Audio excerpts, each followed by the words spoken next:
Harpic, Colin, phenyl कुछ भी इस्तेमाल करो, ना गलेगा ना जलेगा ना सड़ेगा, लॉन्ग लास्टिंग प्रोडक्ट है। और थोड़ा सा लंबा और निकाल लेंगे आप, 12 से 13 फीट तक हाइट पे काम कर सकते हैं आप इससे। Any car body, car glasses, window glasses, looking mirror, dining table, centre table, kitchen slab, floor, देखेंगे एकदम dry clean. Left right slide करना है सब इसके अंदर। इसके अंदर सबसे बड़ी बात, कोई बैटरी, मैग्नेट, मोटर किसी तरह का कोई इस्तेमाल नहीं कर रखा। ये लगाया मैंने डाइल्यूटर, ये दाग को कच्चा कर दिया, फैला दिया जैसे पानी में घुला हो। अभी इसको डालूंगा ये रिमूवर, ये देखिए पूरा खत्म।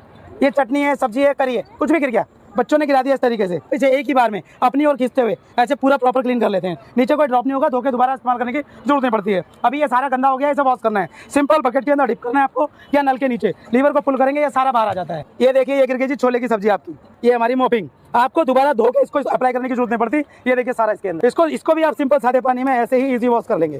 फोल्ड करेंगे, सर के ऊपर लपेट लेंगे, सर धो सकते हैं, मेकअप रिमूव कर सकते हैं, गाड़ी साफ कर सकते हैं, टाइल साफ करते हैं। लड़कियां मेकअप करके क्या इससे रिमूव कर ले। आपको तो उतारना ही है ना, सोते वक्त मुंह को मेकअप लगा